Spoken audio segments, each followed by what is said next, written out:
Assalamualaikum warahmatullahi wabarakatuh.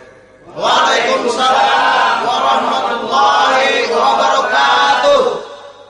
Bismillahirrahmanirrahim. Alhamdulillahi rabbil alamin. Wassalatu wassalamu ala ashrafil mursalin, imamil muttaqin, sayyidil ghurril muhajjalin, wa ala alihi wa ashabihil mujahidin at-tahirin, amma ba'du. Saudara-saudara kaum muslimin rahimakumullah. Satu hari ketika seorang ulama besar bernama Al-Imam Al-Faqih Abu Lais tengah berjalan-jalan di dekat kota Basrah, berkelumpulah sekelompok orang di dekat beliau. Mereka datang mengajukan satu pertanyaan. Imam, kami ingin bertanya. Di dalam Al-Quran itu Allah Subhanahu wa ta'ala menjelaskan, Ud'uni astajib lakum. Berdoalah kepadaku, aku akan jawab doamu. Mintalah kepadaku, aku kabulkan permintaanmu. Itu dan begitu janji Allah di dalam Al-Quran. Kami, kata orang-orang tadi, sudah lama berdoa kepada Allah. Tapi kenapa sampai sekarang doa kami ini belum dikabulkan? Katanya, ud'uni astajib lakum. Kalau kamu berdoa, aku jawab, aku penuhi, aku kabulkan doamu. Itu janji Allah. Kami sudah lama berdoa pagi, sore, siang, malam. Nyatanya sampai sekarang doa kami belum dikabulkan. Ini bagaimana? Apa ayat Quran salah? Apa Tuhan lagi lempengan gak denger?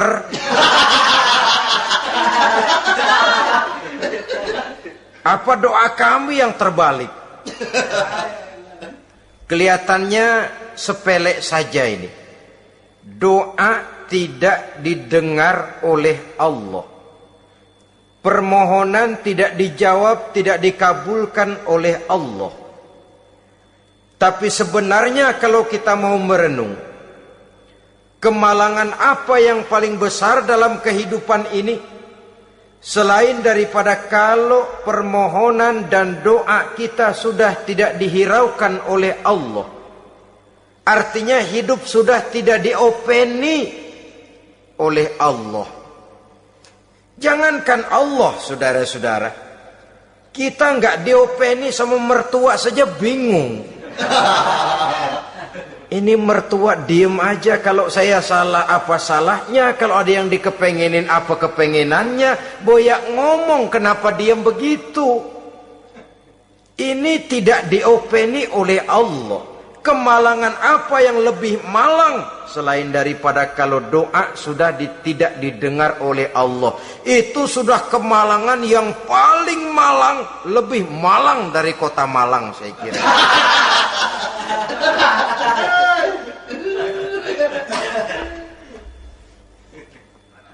Menghadapi pertanyaan ini, Imam Al-Faqih Abu Lais senyum.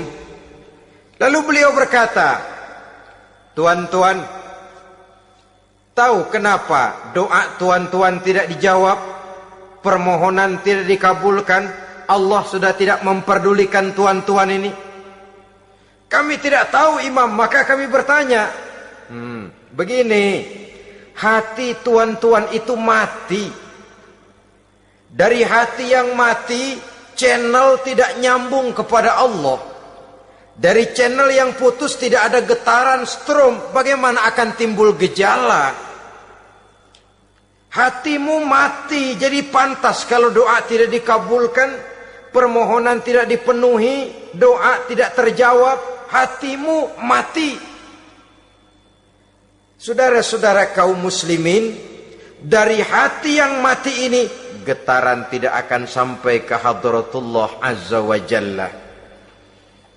Nah, ini juga satu penyakit yang kita sangat khawatirkan, yaitu apabila hati kita sudah mati selagi jasad masih hidup. Artinya, jadilah kita bangkai berjalan di hadapan Allah Subhanahu wa ta'ala. Sementara kita sangat disibukkan dengan menggali berbagai macam jenis obat penangkal penyakit zahir, dan kita kurang perhatian untuk mencari obat penangkal penyakit batin yang kalau diserang penyakitnya menghancurkan kehidupan abadi di akhirat nanti. Perkembangan ilmu kedokteran nyata benar diikuti dengan perkembangan jenis-jenis penyakit. Makin maju ilmu kedokteran, makin modern penyakit. Ngerti juga rupanya itu penyakit. Dulu kita tidak kenal yang namanya AIDS.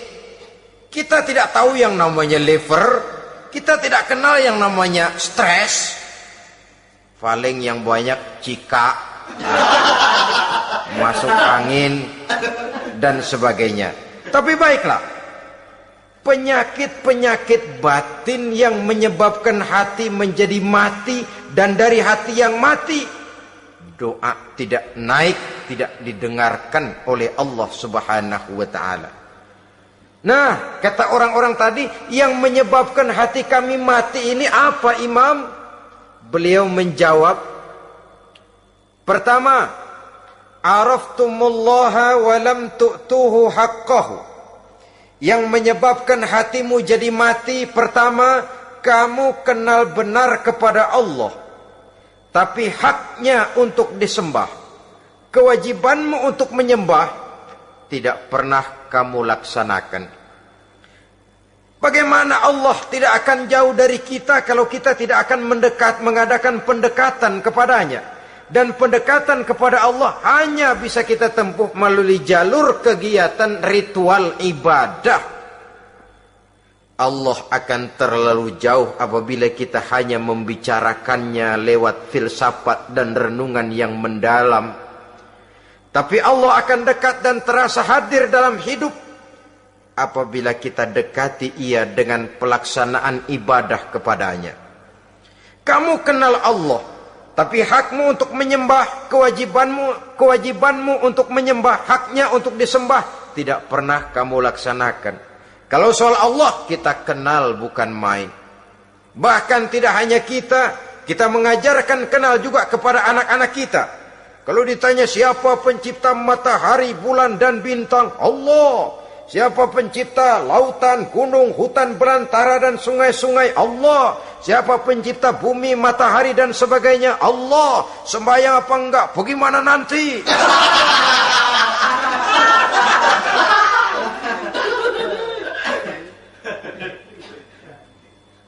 Tanpa pendekatan, Allah akan jauh. Apabila Allah jauh, maka doa tidak akan didengarkan olehnya. Oleh sebab itu, logika mengajarkan kepada kita, berpayahlah dulu, wa mal ladzatu illa ba'da ta'ab, inna ma'al usri yusra. Di balik kesulitan menunggu kemudahan. Nikmat baru akan terasa, kelezatan hidup baru akan terasa setelah kita jerih payah banting tulang peras keringat. Rasanya memang lebih nikmat sepotong singkong hasil cucuran keringat sendiri ketimbang roti dijejelin orang. Ini berarti kita ingin mohon pertolongan kepada Allah, sementara dengan Allah sendiri kita jauh. Sama saja dalam kehidupan kita analoginya, saudara-saudara. Orang tidak kenal kepada saudara, tahu-tahu jauh dari saudara, tahu-tahu datang mau minjem duit. Apa kesan saudara? Enak aja, kenal enggak, dekat enggak, datang-datang mau minjem duit. Emang duit percetakan bapak lu?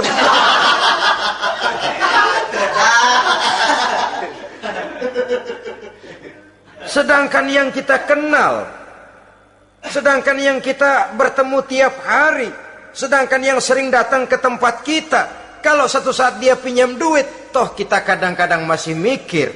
Apalagi datang nggak pernah, berkunjung nggak pernah, ngobrol nggak pernah, apalagi kenal juga nggak pernah, datang-datang mau minta, macam apa? Datang nemuin Tuhan setahun 2 kali, Idul Fitri, doang mau Idul Adha. Doa cerewet banget, apa aja diminta. Saudara hadirin, bagaimana doa akan kabul, permohonan akan dijawab? Jikalau kita jauh dari Allah, kita kenal Allah, haknya untuk disembah, kewajibannya untuk menyembah, tidak pernah kita laksanakan. Itu yang menyebabkan hati kita lalu menjadi mati. Padahal mengenal Allah, setelah mengenalnya, mengadakan pendekatan kepadanya melalui ritual ibadah yang dicontohkan oleh Rasulullah Sallallahu Alaihi Wasallam. Ini hal pertama yang menyebabkan hati jadi mati. Kamu terlalu kenal Allah tapi tidak pernah menyembah kepadanya. Sama aja orang kerja kagak, habis bulan mau minta gaji. Karena kita jitak palanya. Macam apa? Kerja enggak, tahu-tahu datang mau minta gaji. Kerja dulu yang baik, habis bulan baru enggak diminta pun memang sudah ada jatahnya. Ibadah dulu kita kepada Allah. Soal Allah memberikan karunia kepada kita, itu hak Allah. Apabila kita dekat dengannya, ibadah yang kita laksanakan benar, karunia itu akan datang kepada kita. Saudara-saudara, yang kedua yang menyebabkan hati jadi mati, qara'tumul Qur'an walam ta'malu bih. Kamu baca Al-Qur'an tapi ajarannya tidak pernah kamu amalkan. Kamu baca Quran tapi isinya kamu injak-injak. Sehingga ada peringatan dari Rasul Sallallahu Alaihi Wasallam. Beliau bersabda, "Iza azzamat ummatid dunya wa fi riwayatin dinaron wa dirhaman nuzi'at minha haibatul Islam. Wa iza turikatil amru bil ma'rufi wan nahyu 'anil munkari hurimat 'alaihim barakatul wahyi. Wa iza tasabat ummati saqatat min 'ainillah." 3 peringatan keras tapi yang merupakan gejala penyakit kita umat Islam diperingatkan oleh Nabi kita. Pertama, iza azzamat ummatid dunya. Apabila umatku telah terlalu mengagung-agungkan dunia, apabila umatku telah jatuh menjadi umat yang materialistis, segalanya diukur dari sudut keduniaan saja, nuzi'at minha haibatul Islam, maka akan dicabutlah dari mereka kehebatan agama Islam. Hilang kehebatan Islam apabila kita jatuh menjadi umat pengagung dunia, penyembah materi. Nilai kita, keberadaan kita tidak dihargai orang lain. Orang memandang kita remeh saja. Orang Islam gak ada apa-apanya, bayar aja. Bisa dibeli, bisa diatur, bisa dikerjain, garap saja.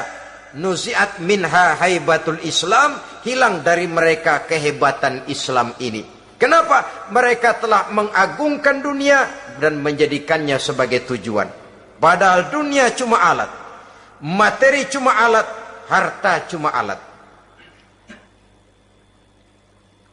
Yang kedua, wa iza turikatil amru bil ma'rufi wan nahyu 'anil munkari hurimat 'alaihim barakatul wahyi.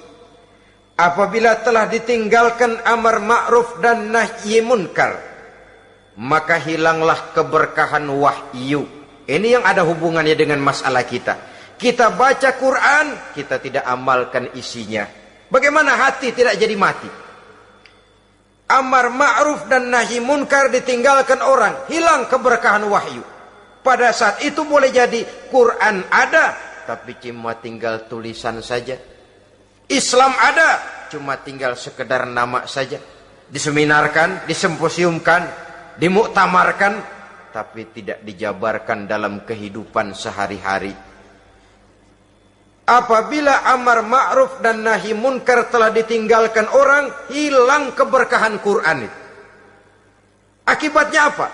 Apabila amar ma'ruf tidak lagi digalakkan orang, nahi munkar tidak dilaksanakan orang, lalu orang menilai sesuatu menurut seleranya sendiri. Mana yang ma'ruf, mana yang munkar, tidak ada lagi patokan utama. Kalau baik kata otaknya, dia kerjakan. Tidak baik menurut otaknya, dia tinggalkan. Agamanya adalah otak, berhalanya adalah akal. Akhirnya umat kehilangan pedoman. Tidak lagi jelas mana batas yang ma'ruf, mana batas yang munkar. Dalam kondisi sedemikian, akhirnya akan terjadi penjungkiran nilai. Paling celaka nantinya, yang ma'ruf malah dianggap munkar, yang munkar malah menjadi ma'ruf. Peringatan ketiga dari Nabi, wa iza tasabat ummati saqatat min ainillah. Apabila umatku sudah saling berbantahan, apabila umatku sudah saling caci memaki, saqatat min ainillah, jatuhlah mereka dalam pandangan Allah Subhanahu wa taala. Hilang wibawa umat yang sudah saling mencaci maki, saling menjatuhkan, saling gasak, gesek, gosok.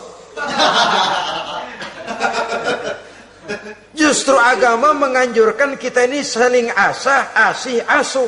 Kadang yang kita praktekkan, kita ini saling gasak. Yang kedua, saling gesek. Yang ketiga, saling gosok. Gasak, gesek, gosok. Kacau kita ini. Saling gasak, menjegal kawan seiring, menggunting dalam lipatan. Saling gosok, fitnah sana, fitnah sini. Saling gesek, sikut kiri, sikut kanan. Tidak peduli orang lain luka dan sebagainya. Yang penting dia bisa nangkring. Jatuh kita dalam pandangan Allah apabila umat sudah saling mencaci maki. Maka kita kembali kepada persoalan hal kedua yang menyebabkan hati jadi mati, qara'tumul Qur'an walam ta'malu bih. Kita baca Al-Qur'an tapi ajarannya nyaris tidak kita amalkan di dalam kehidupan kita. Akibatnya hati lalu jadi mati. Itu yang kedua. Yang ketiga yang menyebabkan hati jadi mati dan doa tidak terjawab, idda'aitum annakum min ummati Muhammadin sallallahu alaihi wasallam wa lam ta'malu bi sunnatihi. Kamu mengaku, kamu memproklamirkan diri sebagai umatnya Nabi Muhammad, tapi sunnahnya tidak pernah kamu amalkan. Malahan perkembangan paling akhir bukan saja tidak mau mengamalkan sunnah, malah mengingkari sunnah. Inna lillahi wa inna ilaihi raji'un. Oh, Nabi Muhammad itu manusia biasa seperti kita. Sebagai manusia dia bisa salah. Dan ternyata hadis banyak yang palsu. Yang otentik cuma Quran. Selebihnya adalah sejarah. Tidak ada itu sunnah. Langsung saja kepada Quran. Oh, hadis itu bukan sumber hukum. Oh, tidak perlu mengamalkan sunnah. Saudara-saudara kaum muslimin, mengaku kita umat Nabi, tapi sunnahnya kita campakkan, tidak kita amalkan. Setelah tidak kita amalkan, kita campakkan. Setelah kita campakkan, kita ingkari pula. Inna lillahi wa inna ilaihi raji'un. Bagaimana hati tidak jadi mati? Kalau siang malam kita memproklamirkan diri sebagai umat Nabi Muhammad, sementara sunnahnya kita campakkan, kita abaikan, dan kita ingkari dia. Sunnah itu. Padahal jikalau sekarang kita mengenal Islam, jikalau kita sekarang mengerti halal haram, tahu hak batil, bisa memilah dan memilih antara yang ma'ruf dengan yang munkar, itu utamanya adalah karena jasa Nabi Muhammad sallallahu alaihi wasallam. Yang dari generasi ke generasi dilanjutkan oleh para sahabat, oleh tabi'in, oleh tabi'in, terus oleh para ulama-ulama sampai kepada kita sekarang ini. Walaupun beliau hanya berfungsi sebagai penyampai, tapi kepribadiannya dijadikan model oleh Allah Subhanahu wa taala di dalam kita melaksanakan kehidupan beragama. Bahwa beliau manusia seperti kita, memang dalam arti unsur biologisnya ya manusia, punya darah, punya daging, punya hati, punya perasaan, bisa sedih, bisa gembira.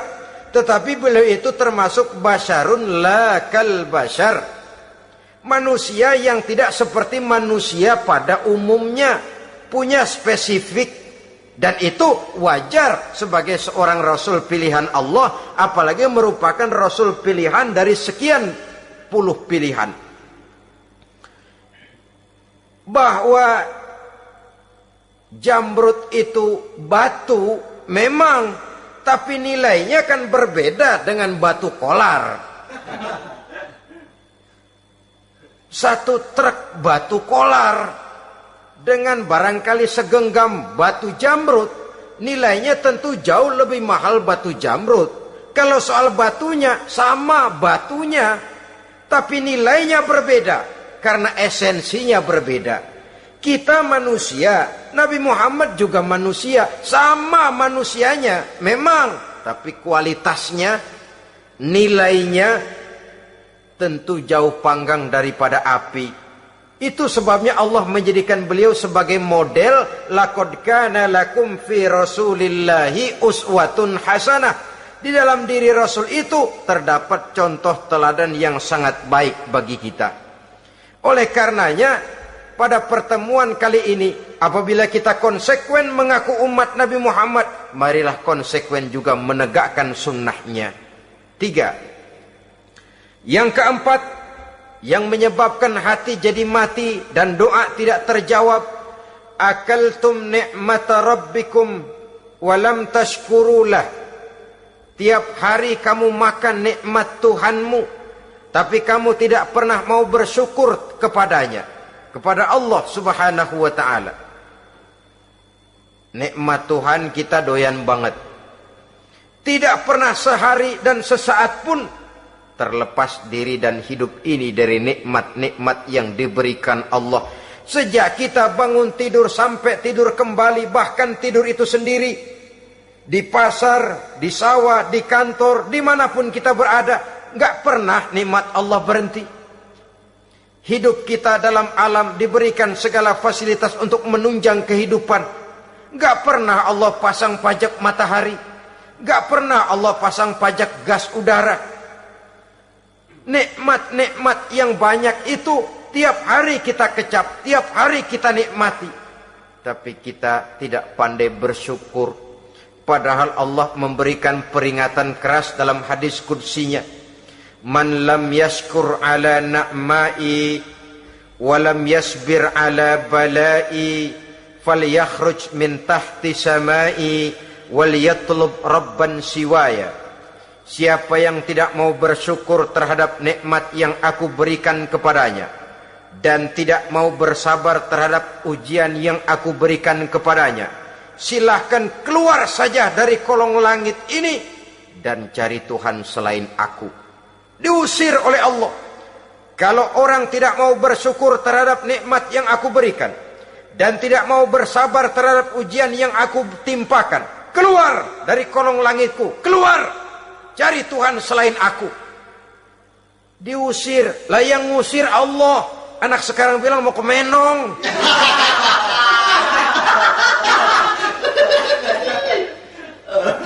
Kalau diusir kita dari Jakarta, masih bisa pindah ke Bandung.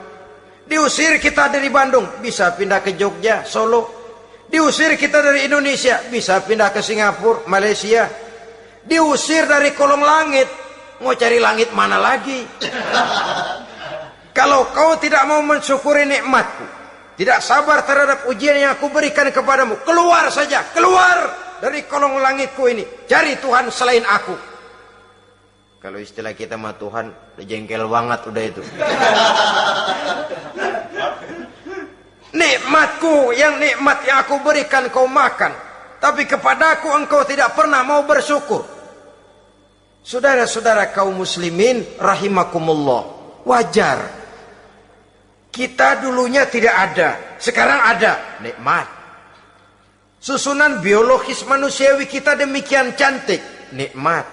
Tinggal di bumi, fasilitas yang kita perlukan disediakan, tinggal kemampuan kita mengelolanya. Nikmat.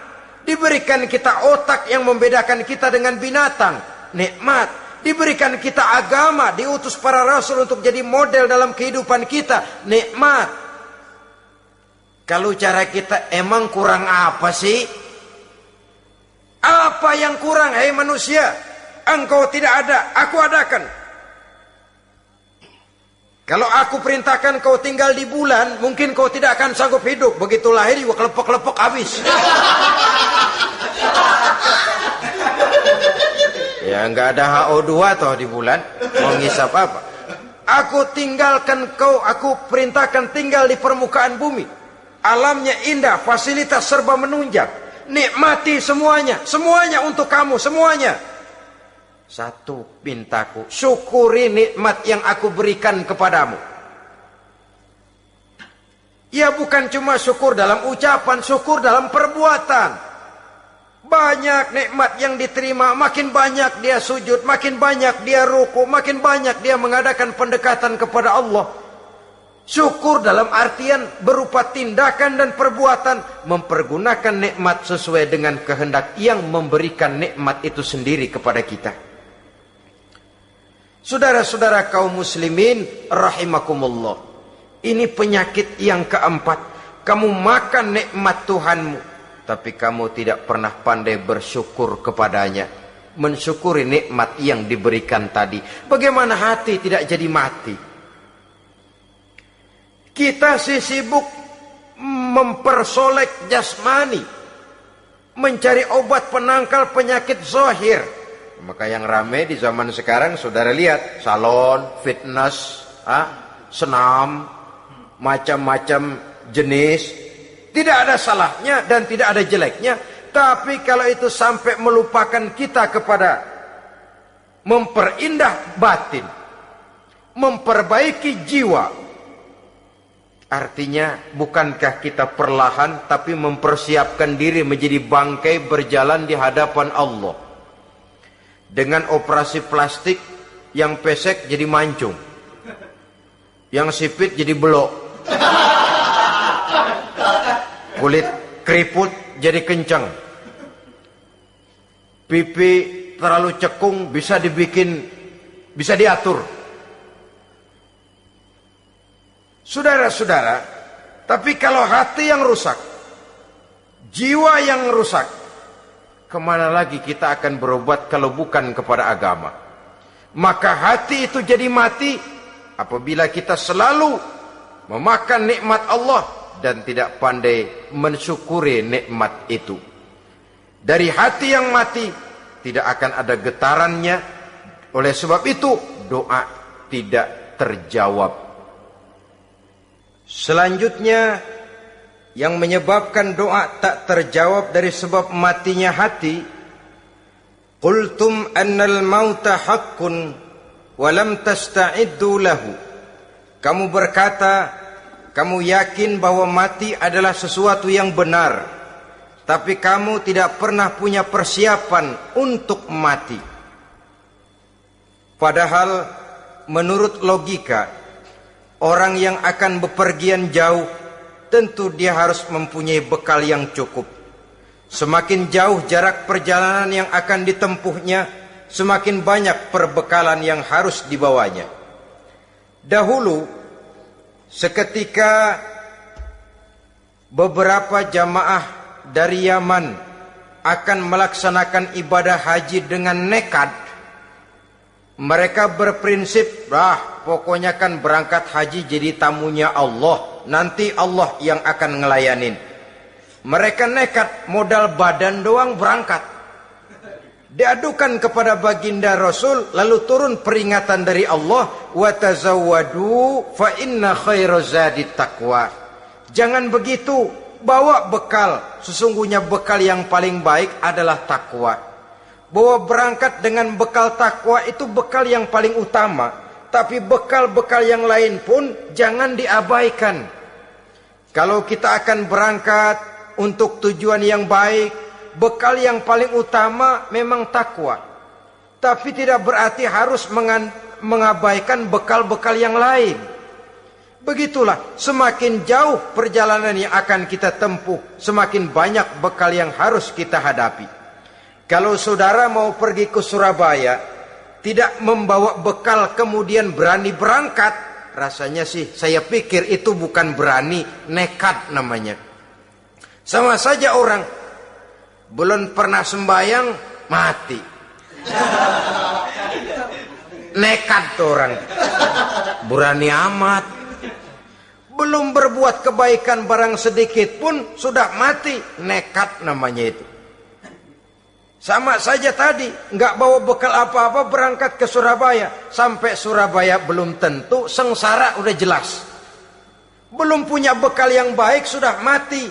Sampai ke surga belum tentu, tapi kebelangsak dan sengsara rasa-rasanya pasti itu. Oleh karena itu, kalau kita yakin mati sesuatu yang benar, sesuatu yang pasti datang menimpa, maka hendaklah kita mempersiapkan bekal. Kemudian, idda'aitumun najata minan nar wa ramaitum fiha anfusakum. Kamu memproklamirkan diri ingin selamat dari neraka, tapi kamu lemparkan dirimu ke dalam neraka. Bagaimanapun bajingannya bajingan, kalau ditanya ente mau masuk neraka enggak, jawabannya pasti enggak.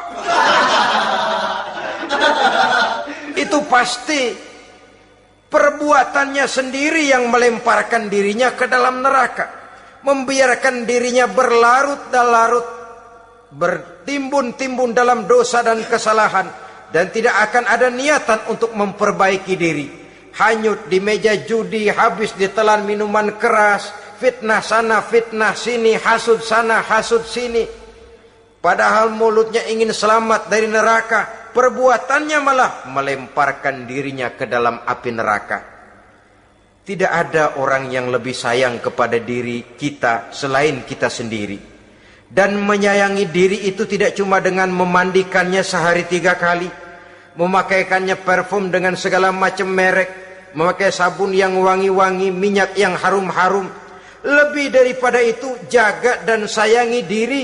Jangan jatuhkan dia ke dalam perbuatan-perbuatan yang bisa menjerumuskan diri itu ke dalam neraka.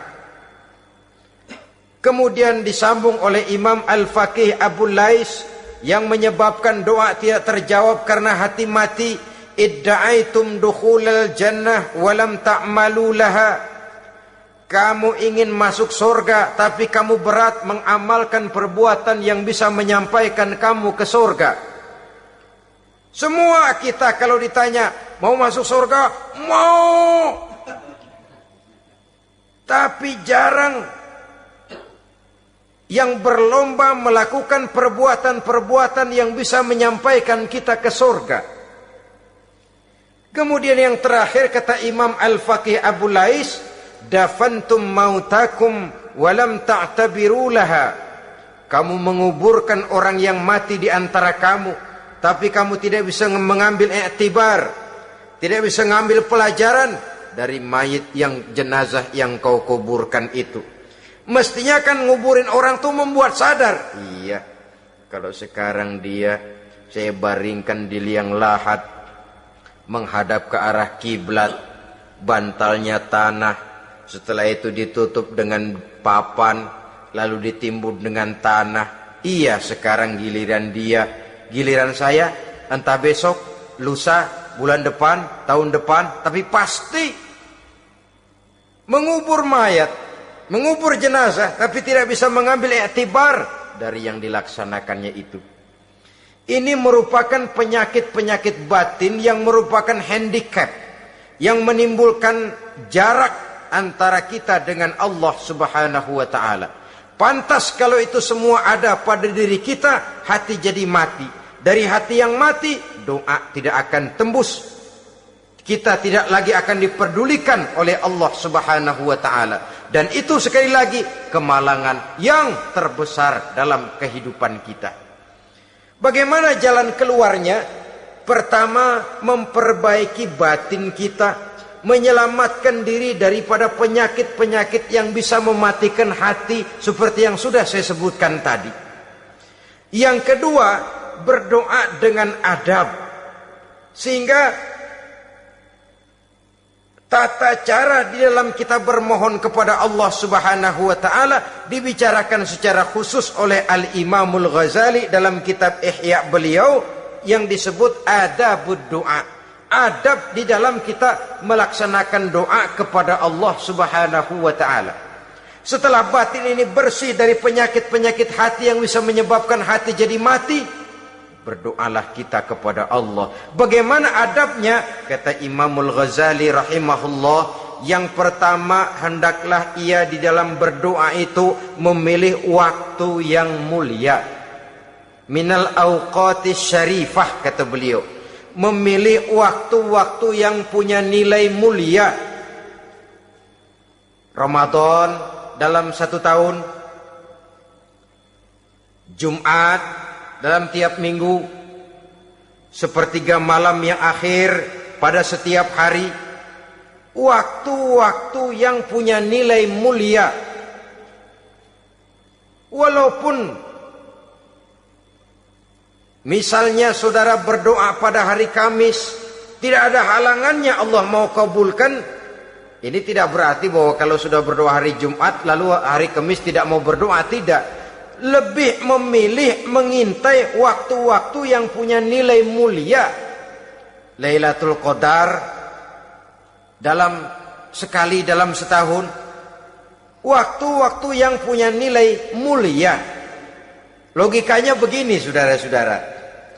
Kalau kita datang ke rumah seseorang, tujuan utama kita minjem duit, yang paling pertama kita perhitungkan tanggal berapa nih? Kan itu toh, tanggal berapa?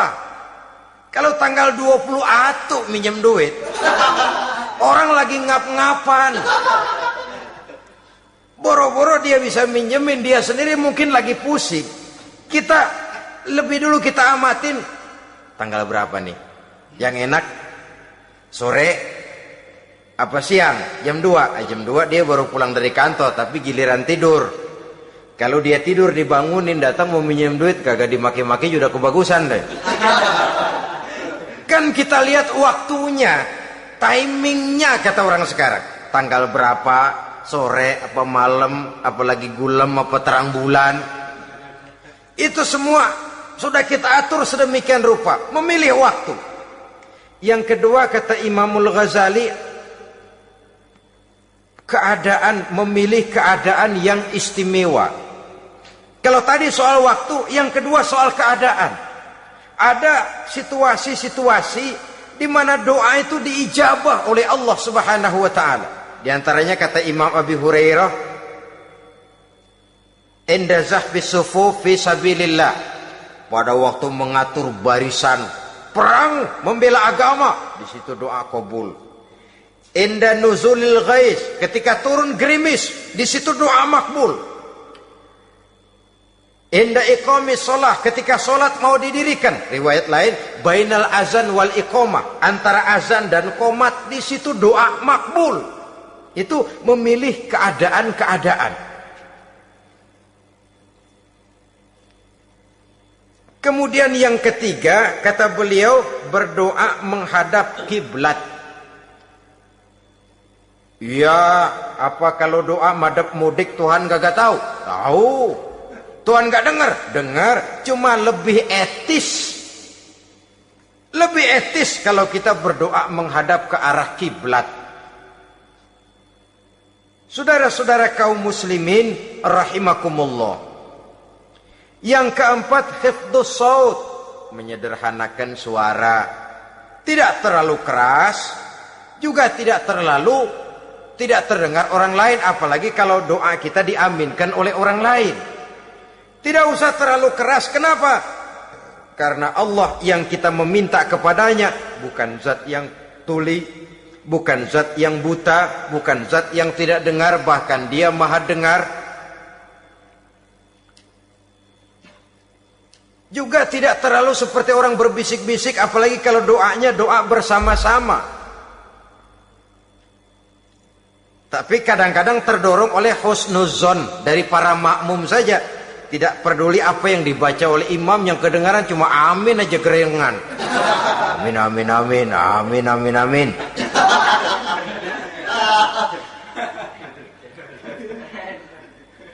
Juga tidak terlalu keras. Seperti orang berdoa, seperti orang pidato. Saudara-saudara kaum muslimin rahimakumullah. Yang kelima, alla yatakallafa saja' fid du'a. Dalam berdoa, kalau istilah kita, jangan nyelongcong. Sajak sujak ini menunjukkan sikap berani kepada Allah. Misalnya ada orang berdoa, ya Allah ampunilah saya kalau engkau mau. Kalau Allah mau, kasihanilah saya ya Allah kalau engkau mau. Itu doa orang songong. Atau sama saja, ya Allah berilah saya rezeki dikit aja. Emang kenapa pakai begitu?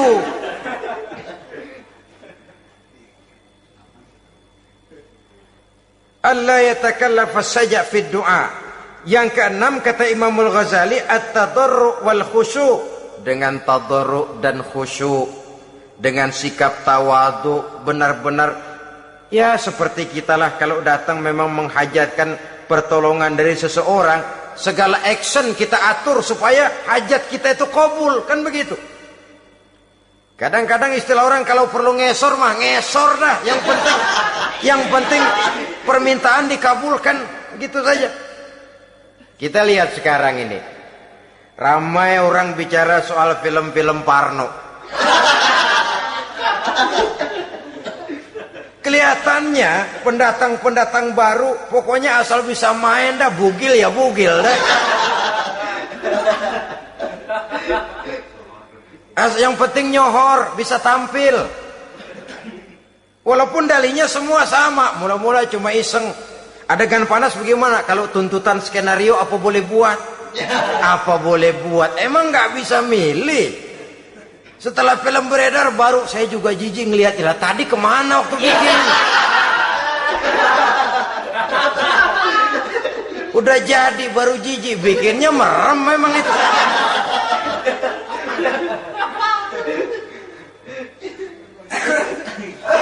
Tapi ada satu analogi, asal bisa main, asal bisa tampil di layar, apa saja jadi taruhan sudah. Bugil ya bugil dah, nggak soal dah. Pokoknya bisa main, tampil, nyohor, masuk koran. Udah seperti kata-kata orang Arab, bul ala zamzam fatu'raf. Kalau pengen terkenal, kencingin sumur Zamzam. Artinya apa? Bikin yang aneh-aneh, yang orang nggak kerjain, ntar ngetop. Yang ngetop lempengan jeleknya. Sumur Zamzam dikencingin, kan nyohor itu. Sedunia orang kenal. Kenapa? Gila. Saudara-saudara kaum muslimin rahimakumullah, sangat kita sayangkan kalau lalu orang berlomba-lomba dengan cuma modal paha mulus, wajah cantik, dimauin apa saja mau, lalu bisa tampil. Akibatnya yang jadi korban adalah anak-anak kita. Disuguhi tontonan-tontonan yang meracuni jiwa mereka. Walaupun akibatnya barangkali ya lain, seperti band orkes dengan film memang akibatnya tidak langsung ya. Kalau band orkes akibatnya langsung, dia bisa berantem di tempat lokasi. Film orang nonton tahu dia di tempat itu, bukan di tempat itu dia praktek, pulang jadi pikiran dia. Tadi serem ya, ntar kalau udah kesempatan kita praktek. Ntar ngancemnya itu yang gak enak. Tapi yang saya analogkan dengan persoalan kita, tingkah pola artis apapun dilakukan asal bisa main. Nah itu tuh, asal dapat kesempatan acting. Dalihnya ya tuntutan skenario lah, iseng lah, macam-macam lah. Tapi yang jelas satu target, saya harus dapat kesempatan main. Untuk sampai ke situ, cara apa saja harus saya tempuh. Tidak peduli harus menginjak-injak norma dan budaya bangsa yang luhur. Tidak peduli harus bertentangan dengan kaidah agama. Tidak peduli hasilnya meracuni umat masyarakat, terutama generasi muda. Yang penting kan ngetop. Saudara-saudara, baiklah ya, itu soal lain. Tapi soal kita ialah at-tadarru wal khusyu'. Bermohon kepada Allah dengan tadarru, khusyuk dan tawadhu. Seperti kalau kita mau bermohon kepada seseorang, kita malah merendahkan diri. Pak, saya memang orang gak mampu, Pak. Utang saya udah selebar kampung, Pak. Anak udah 16 seperempat. Apa saja kita meratap, menghibah, mengeluh, merintih. Ujungnya kan, yang penting gue minjem duit dapat dah. Gitu. Apa kayak diomongin, pokoknya pulang bawa duit, itu saja. Itu strategi manusiawi. Kalau ini kita adakan konteks, oh iya, kepada Allah lebih lagi kita tadarru, khusyuk, tawadhu. Doa dengan tawadhu, sebab kita akan bermohon kepada yang serba maha. Menghadap ke arah kiblat, duduk bertafakur dengan khusyuk, tawadhu. Jangan doa sembari tolak pinggang.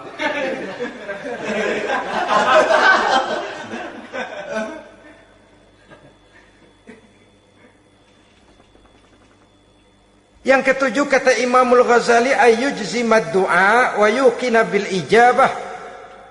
Hendaknya dia menjazamkan doanya itu dan yakin bahwa doanya akan dikabulkan oleh Allah. Sebab kata Nabi, innallaha la yaqbalu du'aan min qalbin ghafilin lahin. Allah subhanahu wa ta'ala tidak akan menerima doa dari hati yang lalai dan main-main. Doa ke orang ogah-ogahan.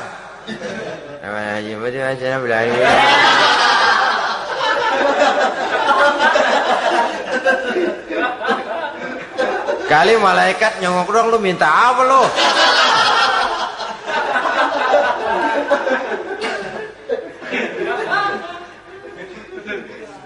Seperti tadi itu, kita datang mau minjem duit sama orang, ngomongnya ogah-ogahan. Minjem duitnya dikasih syukur, enggak ya udah. Ya enggak dah, enggak dikasih sudah. Kenapa? Mintanya begitu. Enggak serius dan enggak yakin bahwa doanya akan dikabulkan. Kalau kita sudah punya keyakinan, jangan-jangan doa saya enggak diterima Allah. Enggak. Kata Allah, ana inda zanni abdi bi. Aku sih bagaimana menurut sangka hambaku kepadaku saja. Kalau sangkanya baik, aku baik. Kalau sangkanya doanya dikabulkan, aku kabulkan. So itu doa harus dengan pasti dan harus dengan yakin doa itu akan dikabulkan dan meluruskan harapan, membenarkan cita-cita, meluruskan maksud apabila doa itu dikabulkan oleh Allah Subhanahu wa taala. Saudara-saudara, oleh karenanya jangan doa setengah hati. Jangan berdoa sambil main-main. Apalagi menghadap kiblat dengan dua tangan terangkat sebagaimana dicontohkan oleh Rasulullah sallallahu alaihi wasallam. Bahwa berdoa tanpa mengangkat kedua tangan pun Allah tahu, Allah dengar, tapi kelihatannya kurang serius. Seolah-olah terserah dah Tuhan, mau dikasih ya kasih, enggak ya udah. Seolah-olah kita tidak serius dalam berdoa. Kemudian yang berikutnya kata Imamul Ghazali, ayyaftatahad du'a bi zikrillah fala yabda'u bi su'al. Hendaknya dia mulai berdoa itu dengan menyebut nama Allah, berzikir kepada Allah, fala yabda'u bi su'al, jangan langsung memulai dengan permintaan. Ini tata krama etisnya. Sama juga orang kirim surat, salam sejahtera kami haturkan, padahal mah nggak ada itu juga nggak apa-apa. Itu kan maksud mukaddimah saja. Besar harapan kami semoga Bapak dan sekeluarga di sini pun berada dalam keadaan sehat walafiat. Selanjutnya kami telah dengar dari berbagai teman tentang kedermawanan Bapak, tentang bantuan Bapak di berbagai bidang yang menyangkut sosial pendidikan. Sehubungan dengan itu maka kami bermaksud mengajukan permohonan. Baru masuk itu mah 15 kalimat kesonoin, urusan lain. Intinya sehubungan dengan itu kami bermaksud memohon kepada Bapak. Kita mulai. Salam sejahtera kami haturkan, bersama ini pula kami macam-macam lah. Sama juga seperti tadi itu. Kita datang mau minjem duit. Datang karena kita tahu datang habis bulan. Malam terang bulan. Udaranya sejuk. Ngobrol lah kita. Dapat teh. Apa kabar Pak? Baik. Aduh Bapak sih untung dah Pak. Kayak pemurah lagi. Saya tahu Bapak banyak nyumbang di mana-mana. Di Angon aja tuh orang di Angon.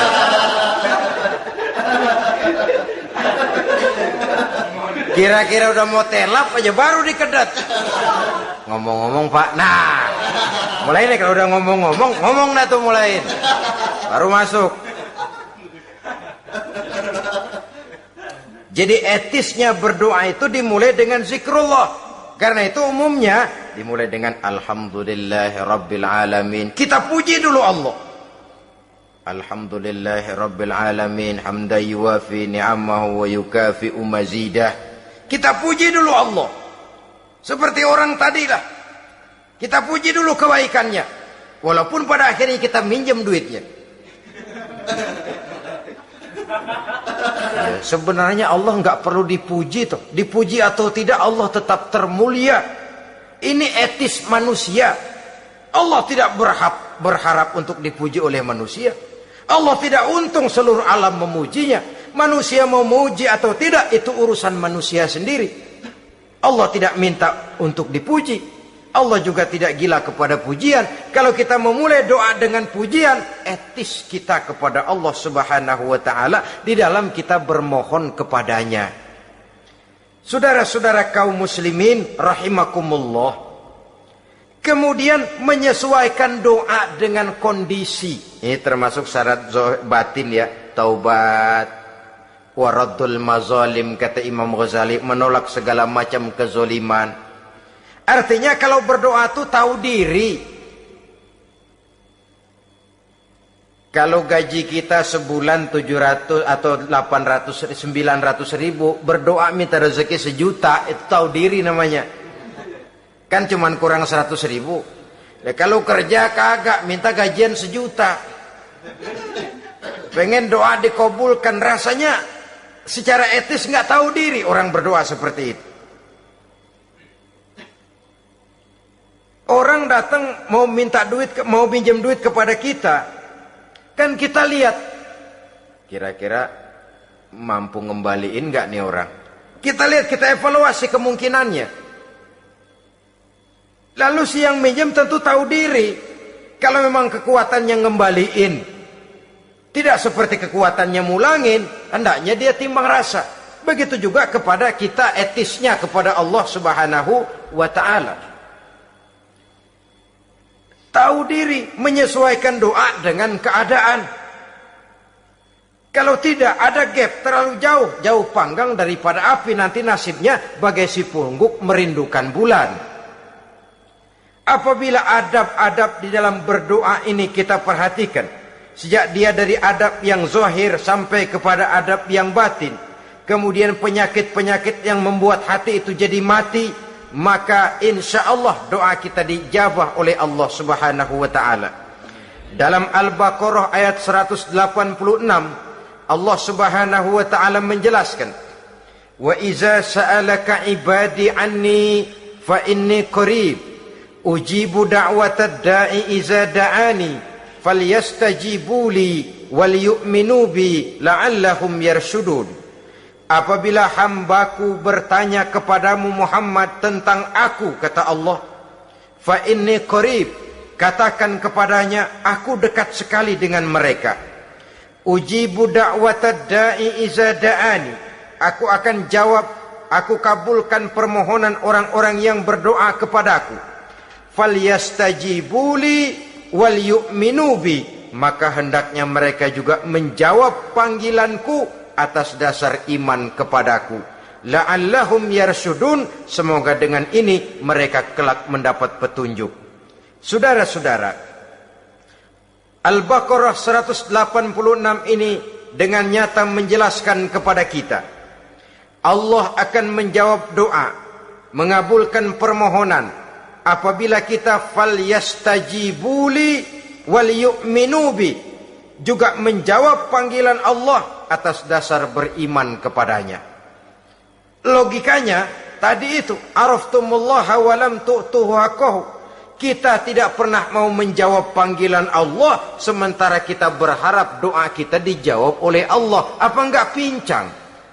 Apa enggak berat sebelah? Panggilan Allah kita berat memenuhinya, sementara kita sangat berharap agar permohonan kita, seruan kita dikabulkan oleh Allah. Menjawab panggilan Allah atas dasar beriman kepadanya. Kenapa? Ada orang menjawab panggilan bukan berdasarkan iman, tapi karena target lain. Datang sembahyang Jumat paling dulu, target utamanya pulang juga paling dulu nyabet sendal, nyabet sepatu. Menjawabnya iya, tapi tidak karena iman. Jadi apabila kita rajin menjawab panggilan Allah atas dasar beriman kepadanya, maka seruan, permohonan, doa niscaya dikabulkan olehnya.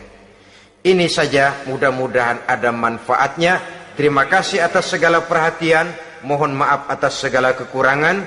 Usikum wa nafsi bitaqwallah. Wassalamualaikum warahmatullahi wabarakatuh. Assalamualaikum warahmatullahi wabarakatuh. Welcome back to my channel. Oke teman-teman, hari ini kita coba mancing di spot bawah gorong-gorongnya, di spot parit kecil. Untuk pertama kita coba spot sini dulu, nanti kita cari-cari spot kalau emang ini nggak ada respon di sini. Oke, mancing kali ini saya menggunakan umpan cacing dan pelet ya. Seperti Mas, umpannya, Mas? umpan cacing ini. Oh, Cacing sama kita kasih pelet. Nah, oke. Coba ya. Kita menggunakan rangkaian 2 mata kail ya. Oke.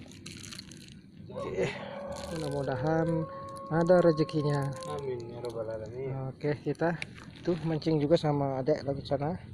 Ini kameramen Nepa Agas TV. Oke. Nepa Agas apa Nepa Agas TV nama channelnya Mas? Pak Agas, Mas. Oh, Nepa Agas ya, jangan lupa support subscribe Nepa Agas channelnya ini dia. Terima kasih. Oke, langsung saja kita uncal. Bismillahirrahmanirrahim. Mudah-mudahan ada rezekinya di sini. Oke, sepertinya terlalu dalam dan airnya cukup deras ini.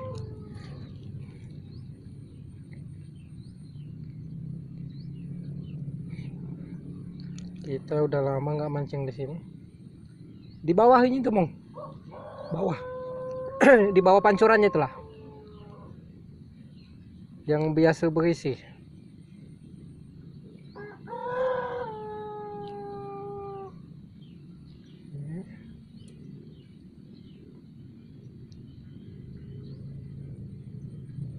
Mudah-mudahan ada sambaran. Ini baru reda hujan, jadi airnya keruh ini. Tadi hujannya cukup deras walaupun nggak lama.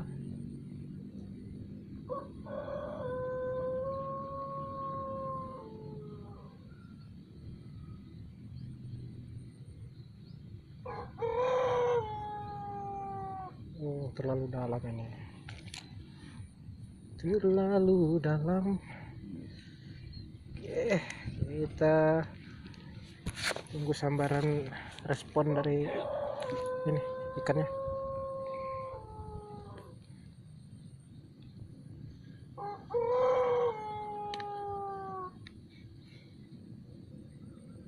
Airnya cukup deras.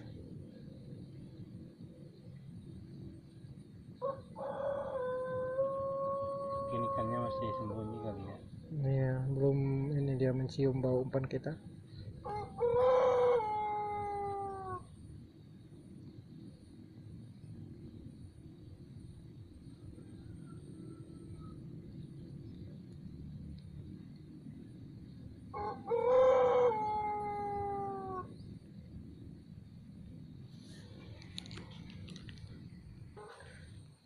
Oke, sepertinya di sini belum ada respon. Kita coba pindah spot dulu lah.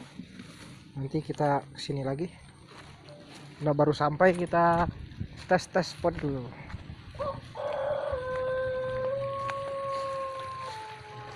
Waduh, ngikut, oi.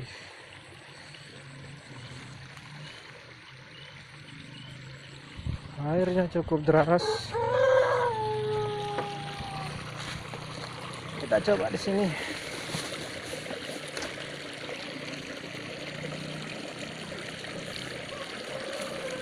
Ya, kalau ada rezekinya.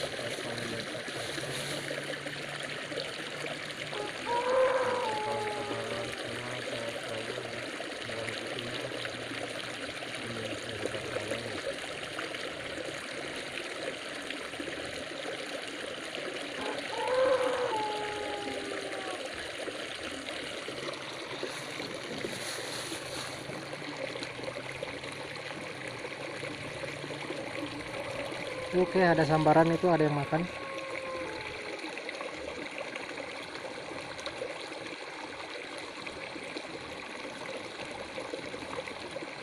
Nah, ini terlalu dalam.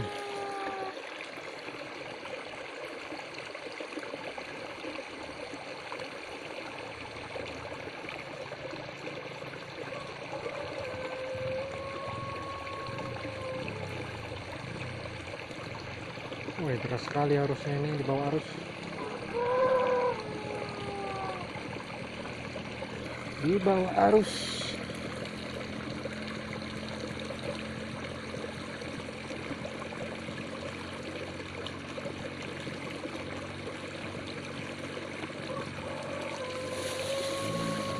Oke, kita pindah spot lagi.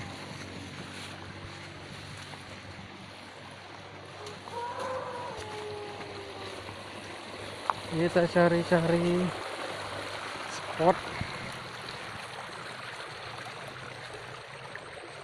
Oh, ini sudah dibuka. Yes. Belum.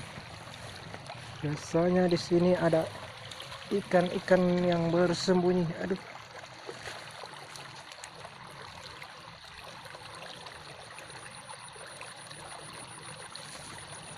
Harusnya deras sekali.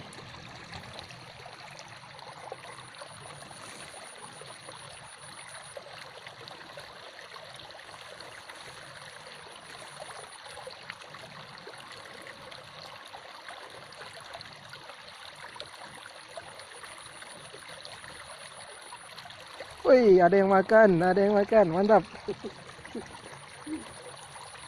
Ada respon, teman-teman.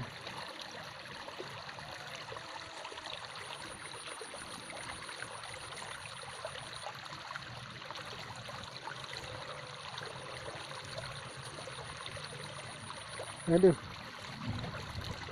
makan sini, Mong.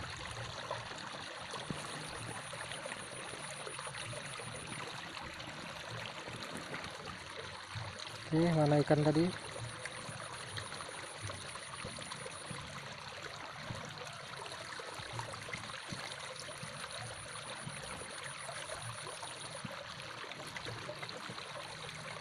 Hanyut.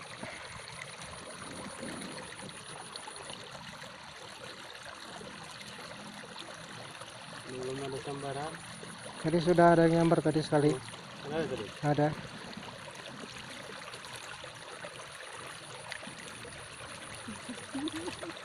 Oh, disambar lagi. Jepret, alah.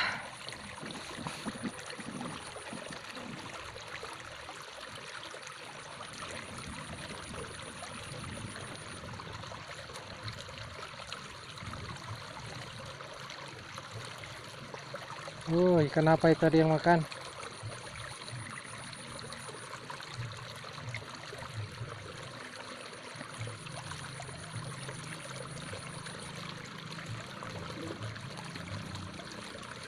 Kan wader kayaknya ya. Kayaknya ikan ini, ikan nila ya. Iya. Iya.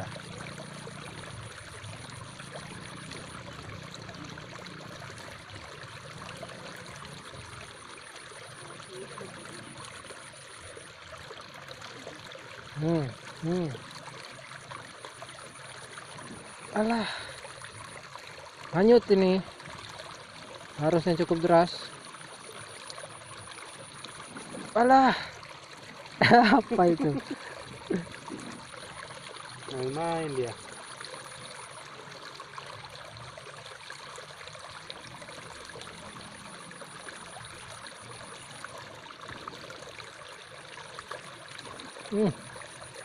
Hanyut, hanyut.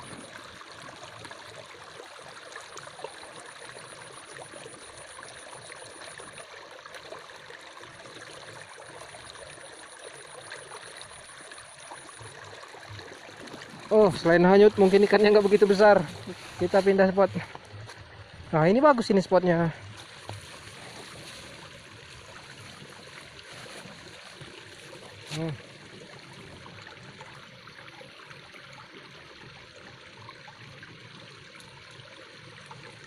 Oh, ada yang makan kan?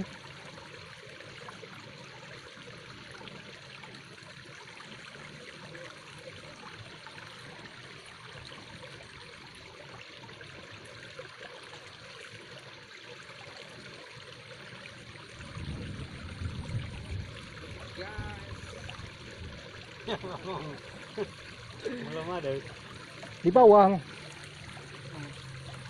Nah, wawasan ke tengah lah.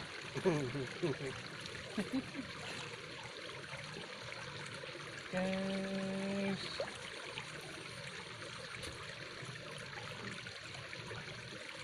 Entah dia makan hanyut ya.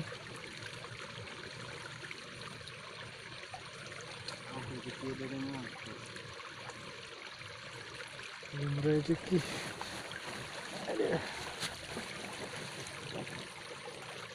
Mana man? Ini bos.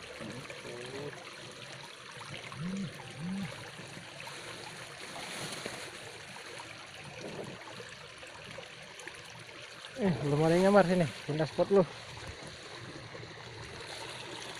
Itu mantap padahal. Dapat nih siapa? Kita pindah dulu spot bawah. Oke, kita lanjut ke bawah. Dan ini teman-teman pemandangan sekitar sini untuk lokasi Ciatel ya, kolam. Oh.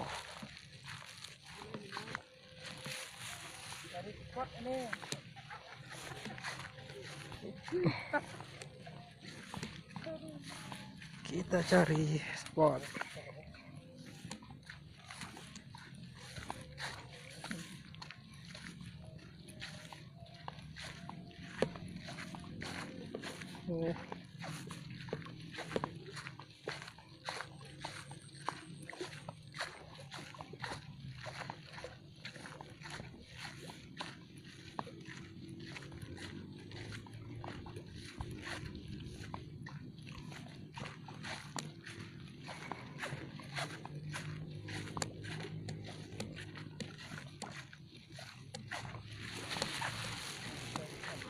Oke,